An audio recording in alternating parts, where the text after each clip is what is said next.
Espíritu en este lugar. ¿Cuánto lo siente? Wow, yo siento un fluir. Vamos, levante su La palabra para hoy es bautismo y llenura del Espíritu Santo. Quizás la Iglesia conoce estos términos de bautismo y llenura del Espíritu Santo, ya que probablemente muchos miembros hayan tenido alguna experiencia sobre este tema, pero quizás haya otras personas que ni siquiera hayan escuchado hablar sobre esto.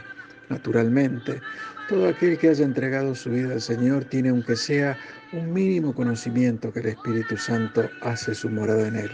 Primera de Corintios 6:19 nos dice: «Hoy no veráis que vuestro cuerpo es templo del Espíritu Santo, el cual está en vosotros, el cual tenéis de Dios, y que no sois vuestros». Y cuando esto sucede, somos transformados y el Espíritu irá haciendo la obra en nosotros de manera paulatina y en la medida que nosotros mismos nos vayamos abriendo y buscando más de Él. Con esto en mente, adentrémonos sobre el tema que nos ocupa y lo veremos de manera segmentada, algo así como si fuesen capítulos, pero al final veremos la obra completa. Bien, comencemos. Capítulo 1, la palabra.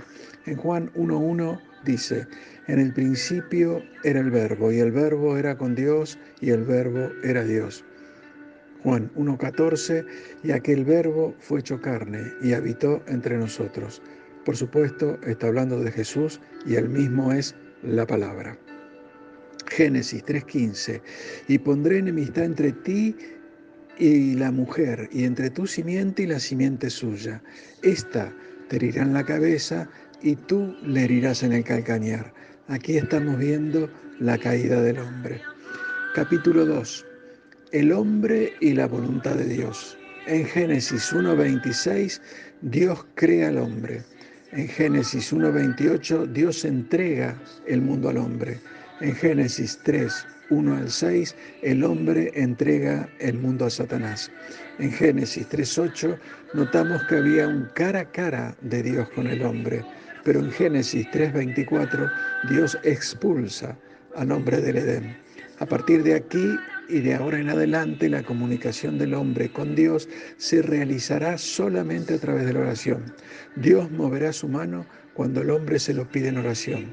Y aquí un paréntesis: ese pedido, es decir, la oración, por supuesto estamos hablando de una charla y quiere decir que se utiliza la palabra, tiene que estar en concordancia con la voluntad de Dios. Con algún criterio uno podría preguntarse: ¿existe la voluntad de Dios? Veamos Mateo 6:10. «Hágase tu voluntad como en el cielo, así también en la tierra». Evidentemente podemos ver dos voluntades. Uno, la voluntad del Padre, que es pura, santa, perfecta. Dos, la voluntad del hombre, que es egoísta, impura, hasta a veces perversa. En Santiago 4:3 nos dice: «Pedís y no recibís, porque pedís mal». Y entonces, ¿cómo hacemos para pedir en la voluntad del Padre? Miremos lo que dice Marcos 4:11. Jesús es el que habla y le está hablando a sus discípulos. «A vosotros os es dado saber los misterios del reino de Dios». Para que los misterios del reino nos sean revelados, necesariamente tiene que haber arrepentimiento y señorío de Jesús en nuestras vidas. Capítulo 3. El Consolador. Juan 14, del 15 al 17. Jesús es el que habla. «Si me amáis, guarda mis mandamientos. Y yo os rogaré al Padre y os dará otro Consolador, para que esté con vosotros para siempre, el Espíritu de verdad, al cual el mundo no puede recibir porque no le ve ni le conoce, pero vosotros le conocéis, porque mora con vosotros y estará en vosotros». No hay duda, Jesús le está hablando a creyentes. «Guarda mis mandamientos, rogaré al Padre, os dará otro Consolador, el Espíritu de verdad que mora con vosotros y estará en vosotros». Capítulo 4. Bautismo del Espíritu Santo.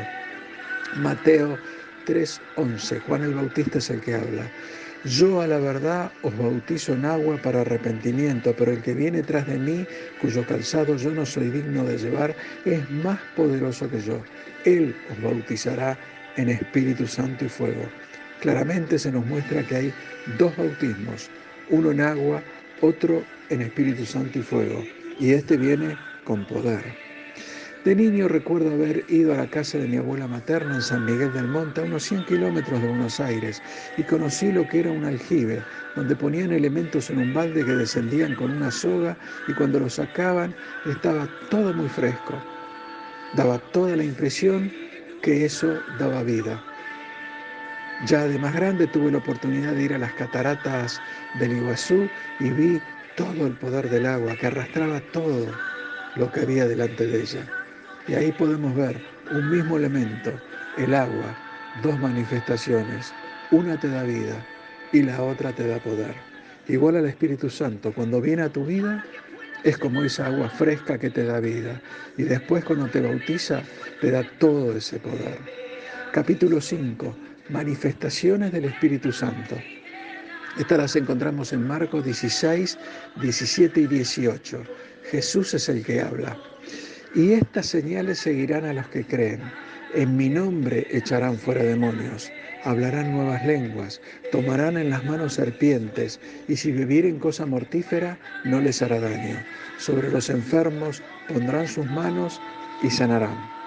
Veamos, echarán fuera demonios.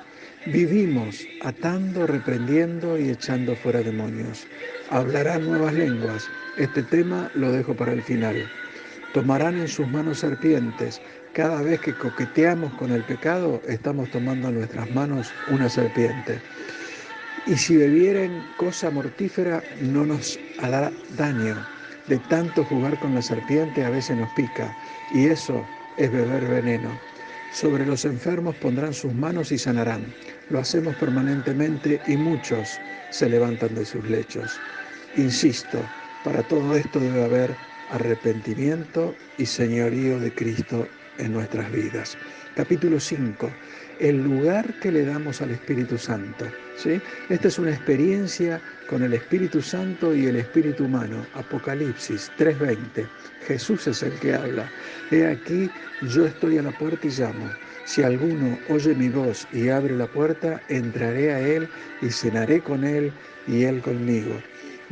Y cuando abrimos esa puerta, estará en nosotros el espacio que le demos.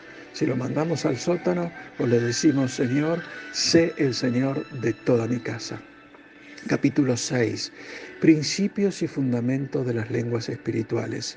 Son un don del Espíritu Santo. 1 Corintios 14:4 dice, el que habla en lengua extraña, a sí mismo se edifica. Nosotros no sabemos, son un misterio, existe un conocimiento retenido para nosotros, es difícil de entender con nuestros sentidos, es locura para la razón. Necesariamente tiene que ser revelada por el Espíritu Santo. Cuando hablamos en lengua, no le hablamos a los hombres, le hablamos a Dios. Romanos 8:26. Pues, ¿qué hemos de pedir como conviene? No lo sabemos, pero el Espíritu mismo intercede por nosotros con gemidos indecibles. Esos gemidos indecibles son el don de lenguas, que no se estudia, no se aprende, no lo hemos conocido previamente, es un fenómeno sobrenatural, no es traducción, es interpretación. Y lo mejor de todo es que el diablo no entiende sobre lenguas celestiales, con lo cual no puede interponerse entre tu pedido al Padre y vos. Es un lenguaje entre el Padre y cada uno de sus hijos. Naturalmente, estamos utilizando la palabra. Los cristianos estamos acostumbrados a decir, el Espíritu Santo revelará todo lo que metiste dentro. Y esto es así en la mayoría de los casos. No es así con las lenguas, ya que son un don sobrenatural. La razón no entiende, por eso la rechaza. Con las lenguas le hacemos un puente a la razón. Las lenguas recalibran nuestra mente y el Espíritu es el que manda. Él es el líder. Y cuando llega el mensaje a la razón, ésta lo decodifica como locura. Como dijimos al principio, vimos todo esto segmentado en capítulos y ahora veremos el final de la obra completa. Veamos la parte práctica de todo esto. Y aclaro, no quiero hacer una doctrina nueva con esto. Pero vos tenés que anhelar este bautismo, el bautismo del Espíritu Santo. Para esto, hoy el sacrificio sos vos. Vos mismo en el altar como sacrificio vivo para Dios, y Dios bajará con fuego como señal de aceptación del sacrificio. El Espíritu Santo vendrá a tu vida y llenará todo tu ser. Será un verdadero bautismo de fuego y caerán nuevas lenguas sobre vos. Otra vez la palabra. En medio de esta entrega, el Padre desciende sobre el Espíritu Santo mostrándole su voluntad. Como hay una sinergia entre el Espíritu Santo y tu propio espíritu, ese mensaje del Padre baja a tu espíritu. Este inundará tu alma y todo tu ser. Una vez internalizado el mensaje, tu alma clama al Padre, otra vez la palabra, y entrega ese clamor a tu propio espíritu. El espíritu humano da el mensaje al Espíritu Santo, quien a su vez lo entrega al Padre.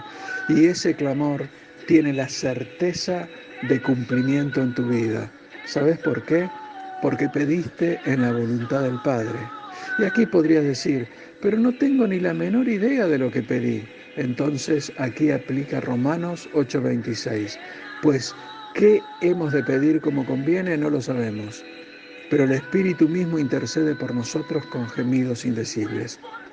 Insisto, no quiero hacer una nueva doctrina con esto, pero los santos decimos, gracias Señor por las lenguas. Dios te bendice. Amén.